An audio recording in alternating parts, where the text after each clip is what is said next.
Mr. Speaker, Madam President Pro Tem, Madam Lieutenant Governor, Mr. Attorney General, Justices of the Supreme Court, honored guests, to my parents, Martin and Eileen Davis, to my sisters, Hillary and Meredith, to my husband, Adam, and to my daughters, Claire, Charlotte, and Catherine, neighbors, friends, and our fellow Virginians, it is my honor to be with all of you today.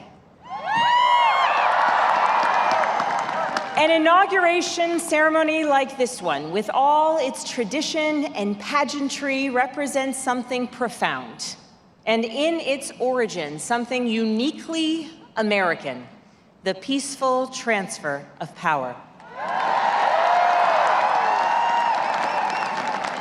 It is a cornerstone of our American democratic experiment, a tradition and precedent begun by a Virginian, George Washington, and carried forth every time we celebrate an election and the inauguration of new leaders who will be entrusted to govern and serve for a time.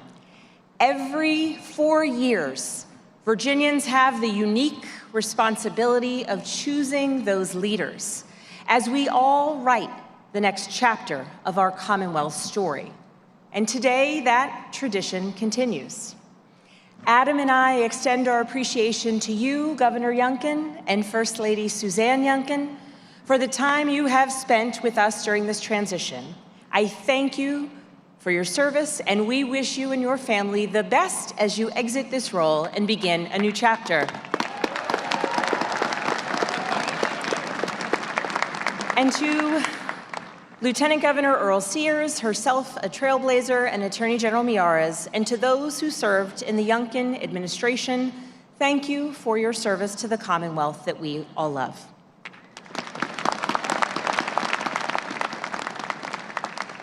To the former governors in attendance today, I am grateful that you are here. I thank you for your outreach, for your offers of support and your help, and for your continued commitment to Virginia. As I begin my service as governor, I want to thank the men and women of our armed forces, the Virginians serving overseas, and those who serve at military installations across our Commonwealth. Thank you for your defense of our freedom.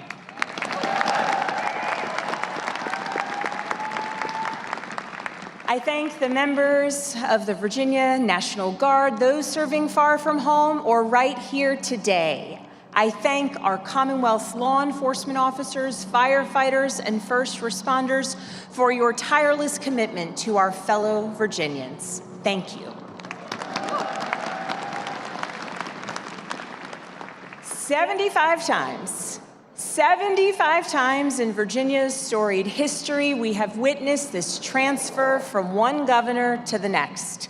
75 times a governor has taken this oath, and so many of those times it's been right here on these steps that those words have been spoken.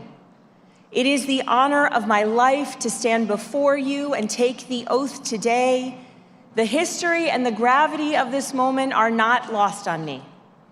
I maintain an abiding sense of gratitude to those who worked generation after generation to ensure women could be among those casting ballots, but who could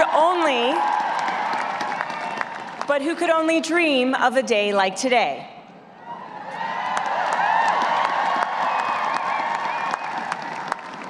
I stand before those who made it possible for a woman to also participate in that peaceful transfer of power and take that oath. And it is with a profound sense of duty to all Virginians that I assume the governorship and pledge myself to work tirelessly on behalf of our Commonwealth.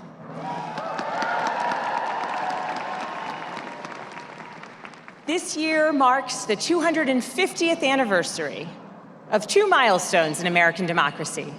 The first is the signing of our Declaration of Independence, drafted by Thomas Jefferson, Virginia's second governor, and the man who designed the very building behind us today. And the second milestone we remember this year is the inauguration of Patrick Henry as Virginia's first governor. Governor Henry is best known for his call against tyranny at St. John's Church just up the road, words that helped launch the American Revolution. But in his final public speech, delivered in Virginia years later, in 1799, he made an appeal to his fellow citizens, warning against the divisions that were threatening our young country. His appeal remains timeless. He said, "United we stand, divided we fall. Let us not split into factions which must destroy that union upon which our existence hangs." I'll say it again, let us not split into factions which would destroy that union upon which our existence hangs. That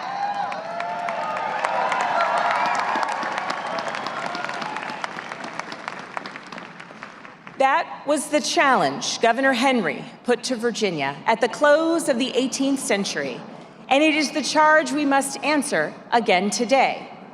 I know that the work of perfecting our democracy has never been finished, but I am heartfelt and heartened by the fact that so much of that work has been done right here, on these very steps and across this city, where Virginia's history and America's history has so often been written.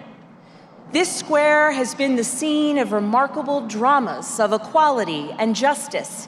It's been the site of great struggles and hard-won triumphs, whose consequences have been heard across America. On these steps, Virginia's suffragists brought their cause to the General Assembly, session after session, decade after decade. And though these brave women were voted down time and time again, they refused to give up. And while the 19th Amendment gave women the right to vote in 1920, it would not be until 1952 that Virginia finally ratified it. And yet, for so many women, the right to vote was not truly secured until the passage of the Voting Rights Act of 1965.